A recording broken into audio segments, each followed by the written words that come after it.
Richard Lewis spent decades turning his own neurosis into comedy gold, a man perpetually at a crossroads, and honest enough to perform every one of them out loud.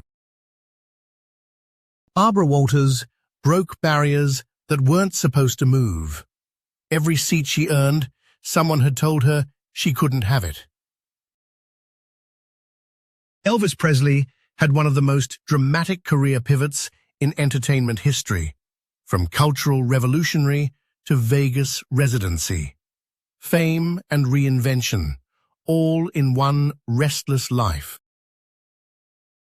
Robbie Coltrane knew what it meant to be defined by one iconic role. Hagrid followed him everywhere, and by all accounts, he carried that with real grace.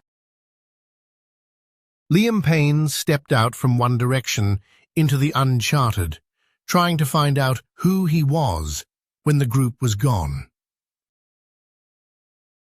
Prince fought his own record label, changed his name to a symbol, and won. He refused to let anyone else write the ending of his story. There is a photograph that circulates online every few years. Tom Hanks at some industry event in the mid-2000s, looking relaxed, silver-haired, holding a cup of coffee like a man who has nowhere urgently to be. People caption it as proof of everything. That he made it, that he is beloved, that the arc is complete. But the photograph, like most comfortable narratives around Tom Hanks, leaves out the part where it almost didn't happen at all. Not once, not twice, but at least 3 times, at 3 different altitudes, and each time the fall would have been a different kind of catastrophic. Let's start near the end of what could have been the story, because that's where the real shape of it becomes visible. In 2022, Tom Hanks published his debut novel, The Making of Another Major Motion Picture Masterpiece. He gave interviews. He went on tour. He was charming and self-deprecating, exactly as expected. But underneath that publicity run was something less discussed. A man in his mid-60s, post-pandemic, post-diagnosis, navigating a landscape where the projects he once anchored without question were now projects where studios quietly ran the math differently. He had been diagnosed with type 2 diabetes in 2013, a fact he disclosed himself on David Letterman's show with typical candor. Then in 2020, he and his wife, Rita Wilson, became among the first widely reported celebrity COVID-19 cases, testing positive in Australia while he was preparing to film Elvis for Baz Luhrmann. He recovered. He finished the film, playing Colonel Tom Parker. But the combination of age, illness, and a shifting Hollywood appetite for the kinds of mid-budget prestige dramas that Hanks had long occupied. Something had changed in the geometry. He was still working, still celebrated, but the cultural conversation had quietly moved to a different room, and Hanks was deciding what to do about that. That question, what do you do when the gravity of your own legend starts to work against you, is one he had faced before, more acutely and earlier than most people remember. Go back to 1994. Tom Hanks is 37 years old and already an Oscar winner. Philadelphia has just made history, earning him the Academy Award for Best Actor for his portrayal of Andrew Beckett, a lawyer with AIDS fighting a wrongful termination suit. It was a risk. The studio had been nervous. Hanks himself had spoken in interviews about taking on the role, understanding the weight of it, the possibility that audiences would reject a film centered on a gay man dying of AIDS at a time when mainstream Hollywood still largely avoided the subject. They did not reject it. The film earned over $200 million worldwide and shifted what the industry believed a serious drama could commercially accomplish. Hanks won the Oscar. He gave a speech that mentioned his gay drama teacher and a high school friend, both of whom he credited with shaping him. It was unscripted in its emotional register, and it landed. And then, within months, he was on a park bench in Savannah, Georgia, talking to strangers about a box of chocolates. Forrest Gump arrived in the summer of 1994, and the cultural collision of those two films in a single calendar year did something almost unprecedented. He won the Oscar for Philadelphia in March. He would win again for Forrest Gump the following March, making him only the second actor in history to win consecutive Best Actor Oscars after Spencer Tracy. For a brief moment, he appeared to be operating outside the normal rules of stardom entirely. But this is where the story is more complicated than the victory lap version allows. The back-to-back Oscar wins created a problem that nobody at the time named clearly. Expectation had become a ceiling. Every subsequent project was evaluated not against normal standards, but against two consecutive Oscar-winning performances. When That Thing You Do came out in 1996, a film Hanks wrote and directed, a genuine passion project about a one-hit wonder band in the 1960s, it performed modestly, was warmly reviewed, and then largely disappeared. When he talked about directing more, the conversation quietly moved on. You've Got Mail, in 1998, was a commercial success, but inspired no particular critical enthusiasm. The late 90s were, for Hanks, a strange plateau, beloved but slightly adrift. The Oscar winner, who had done it twice before 40, and was now implicitly expected to do it again. Saving Private Ryan, in 1998, helped. Steven Spielberg's World War II film was brutal, technically groundbreaking, and morally serious in a way that cut through the plateau. Hanks's performance as Captain Miller, exhausted, duty-bound, quietly coming apart, is one of his most interior, least showy pieces of work. He lost the Oscar that year to Roberto Benigni for Life is Beautiful, a result that surprised the industry and frustrated many critics. But the film's cultural weight was enormous, and it re-anchored Hanks in the territory of serious, historically grounded drama. Then came the pivot nobody saw coming, and the one that, in retrospect, may be the actual turning point. In 2000, Tom Hanks appeared in two films that seemed, on the surface, to be in direct tension with each other. Castaway required him to lose approximately 50 pounds, spend enormous stretches of the film alone on screen with no dialogue, and carry an entire third act on the emotional logic of a relationship with a painted volleyball. It was a commercial and critical success, and it earned him his fifth Oscar nomination. In the same year, he voiced Woody in Toy Story 2, the sequel to the 1995 Pixar film that had been his first voice-acting role. The two projects together, one maximally demanding, one joyful and collaborative, revealed something about how Hanks understood his own range that the industry had not yet fully processed. The Pixar relationship is worth dwelling on, because it is not incidental. His involvement with the Toy Story franchise across 4 films, 1995, 1999, 2010, and 2019, represents one of the longest-running character commitments in the history of American cinema. Woody is, by any measure, one of the most emotionally resonant animated characters ever created, and Hanks's voice work is central to that. It is also the part of his career that never required him to prove anything. There were no Oscar campaigns, no anxieties about box office, no questions about whether he was still relevant.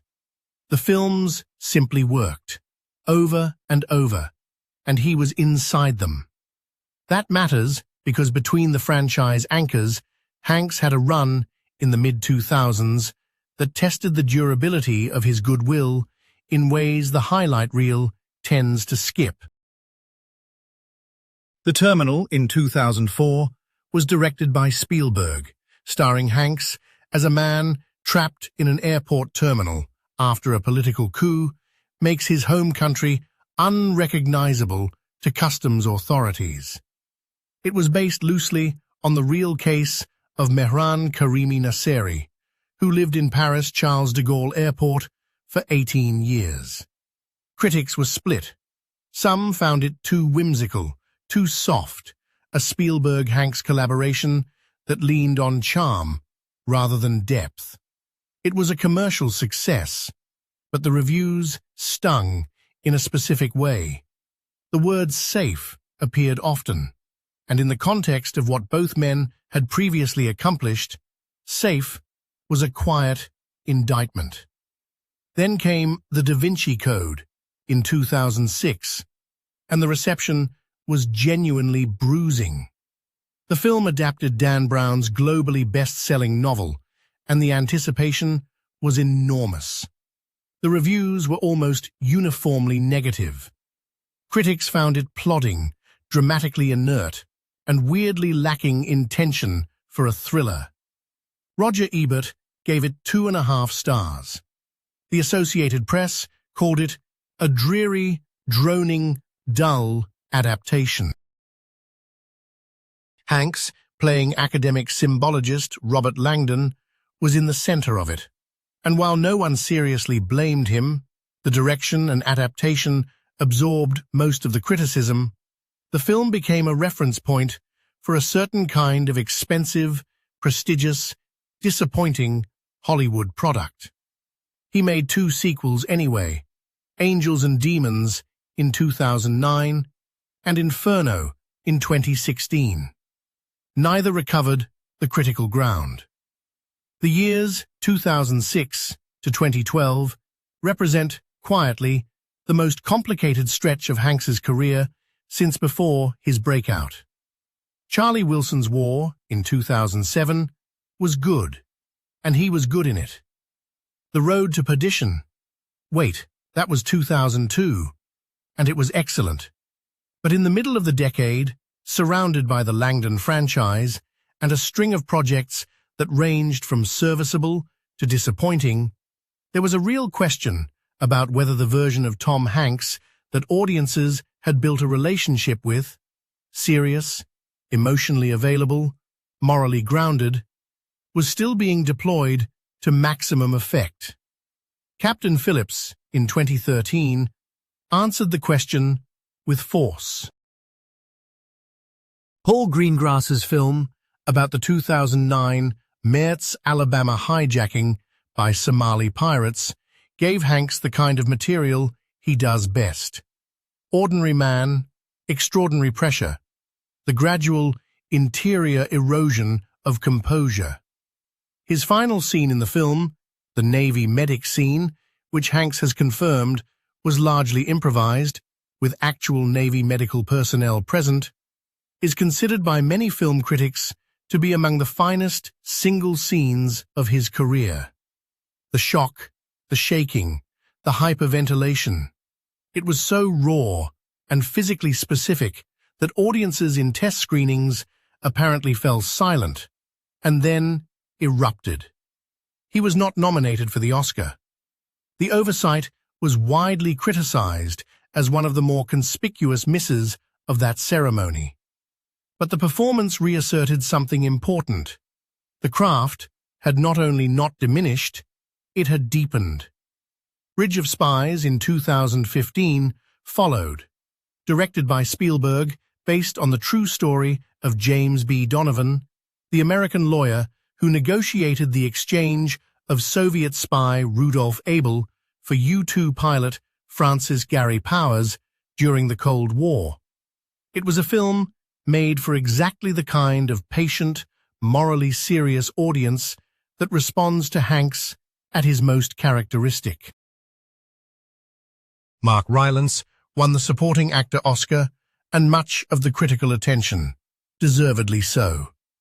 But Hanks's performance, quiet, stubborn, principled, was the armature around which everything else organized.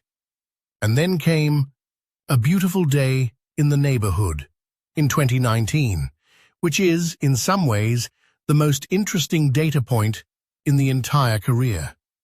Hanks played Fred Rogers. The role was not a standard prestige drama lead. He was in support to Matthew Rhys, playing a journalist processing grief through his encounters with Rogers.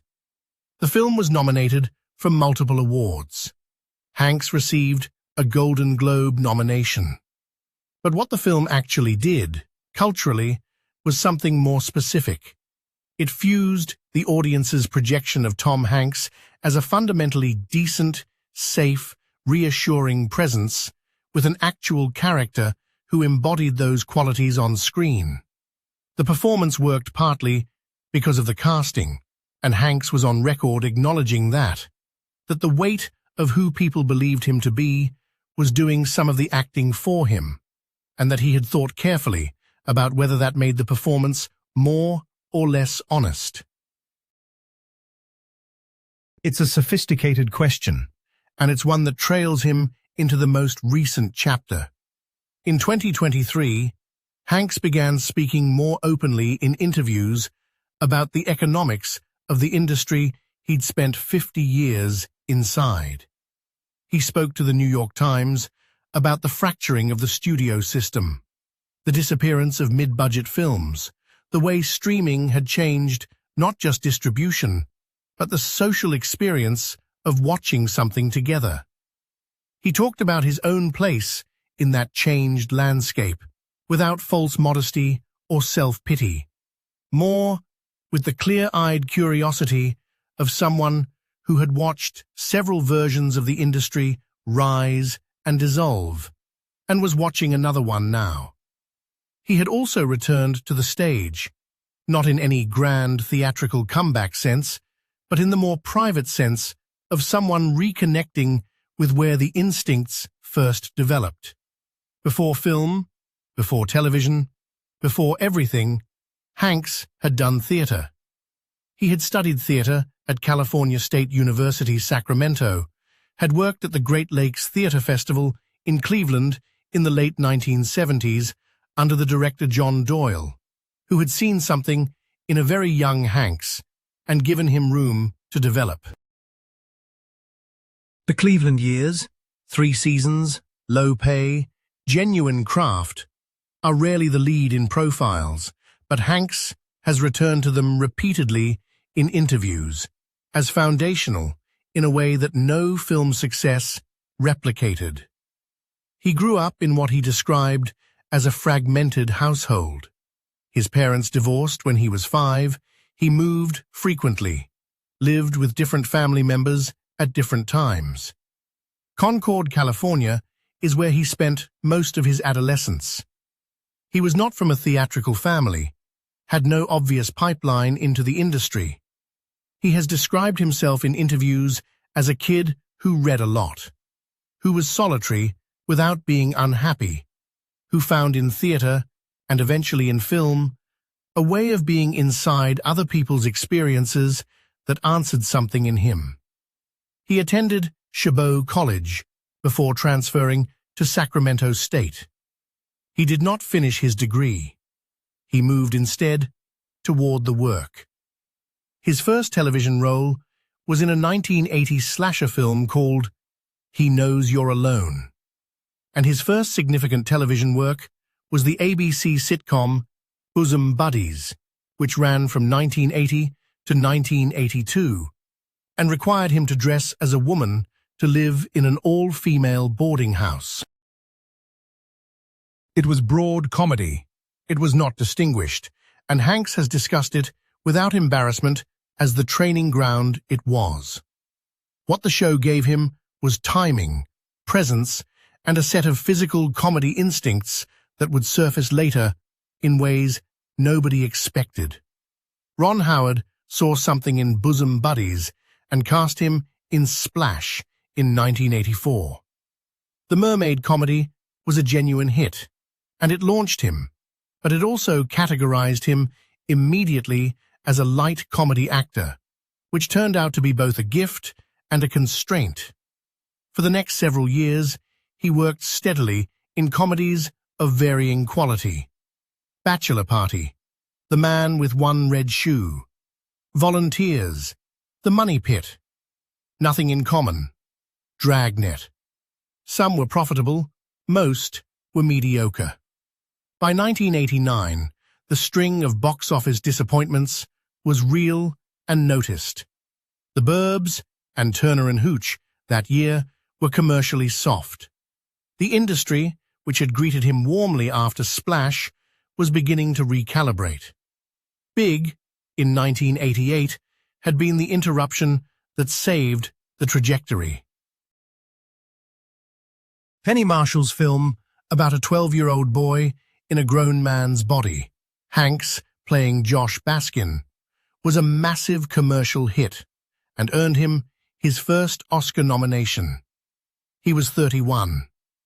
It was the first moment the industry understood that he could do something other than sketch comedy. But even then, for several years, the lesson didn't fully translate into different kinds of roles. He kept making comedies. Some worked, many didn't. The real pivot was A League of Their Own in 1992, where he played a washed-up, alcoholic baseball manager coaching a women's team during World War II. Not the lead in any traditional sense, supporting the ensemble, playing a man who was neither admirable nor entirely sympathetic. It was the first time he appeared on screen as someone compromised in a way the audience wasn't being asked to redeem on his behalf. And then came Philadelphia, which confirmed that the pivot was permanent.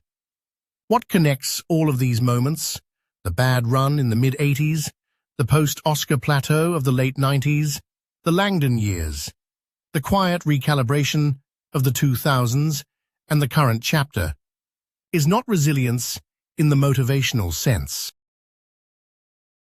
It's something more specific and more interesting, a consistent willingness to sit with discomfort, to take on roles that might not work, and to refuse the comfort of doing only what's already been proven to land. He has not always been right. The Da Vinci Code existed. Pinocchio, in 2022, his live-action Disney remake, in which he played Geppetto, was poorly received by critics and audiences alike. These are on the record, and Hanks has not pretended otherwise. What he has said in various interviews over the years is that the failures matter, not as cautionary tales, but as evidence that the choices were real choices, not managed bets. The coffee photograph still circulates. The man looks relaxed. He has 2 Academy Awards, 5 nominations, a Presidential Medal of Freedom awarded in 2016, an AFI Lifetime Achievement Award, and a record that, even conservatively assessed, places him among the most consequential American film actors of the past half-century. He has a second novel in development. He remains selective about projects in a way that is itself a form of argument about what he thinks is worth doing. The arc is not complete. That's the part the photograph leaves out, and the part that makes the story worth watching still.